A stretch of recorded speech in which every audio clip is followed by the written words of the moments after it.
асосгузори сулҳу ваҳдати миллӣ, пешвои миллат, президенти ҷумҳурии Тоҷикистон муҳтарам Эмомалӣ Раҳмон дар даврони соҳибистиқлолӣ ба масъалаи таҳкими иқтидори мудофиавии кишвар аҳамияти аввалин дараҷа медиҳанд. Бо шарофати дастгирии ҳамаҷонибаи сарфармондеҳи олии қувваҳои мусаллаҳи ҷумҳурии Тоҷикистон муҳтарам Эмомалӣ Раҳмон имрӯз артиши миллӣ ба як ниҳоди пуриқтидори мудофиавӣ табдил гардидааст.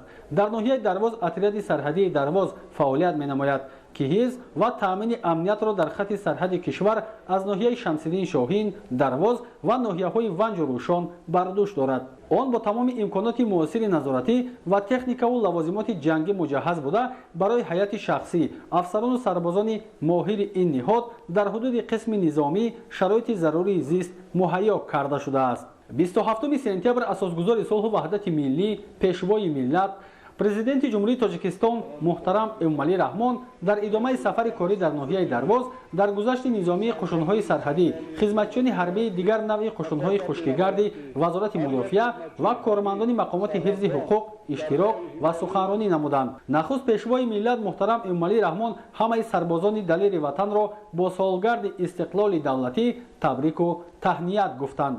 Сарвари давлат муҳтарам Эмомалӣ Раҳмон аз таърихи пурифтихори давлатдории тоҷикон, таҳкими артиши миллӣ ва гиромидошти арзишҳои миллӣ андешаронӣ карда, саҳми фарзандони далеру шуҷоъро дар таъмини сулҳу суботи сартосарӣ назаррас арзёбӣ намуданд. Президенти ҷумҳурии Тоҷикистон муҳтарам Эмомалӣ Раҳмон ҳамаи хизматчиёни ҷузу томҳои қушунҳои сарҳадӣ ва хизматчиёни ҳарбии дигар навъи қушунҳои хушкигарди вазорати мудофиа ва кормандони мақомоти ҳифзи ҳуқуқро ба хизмати содиқонаи халқу ватан ва савганди ҳарбӣ ҳидоят намуданд. Баъди суханронии президенти мамлакат муҳтарам Эмомалӣ Раҳмон гузашти низомӣ ва намоиши техникаҳои ҳарбӣ доир гардид. Гузашти низомии хизматчиёни ҳарбӣ бо иштироки 2000 нафар сарбозону афсарон ва 50 техникаву дигар муҳимоти ҷангӣ дар вазъияти тантанавӣ баргузор шуд.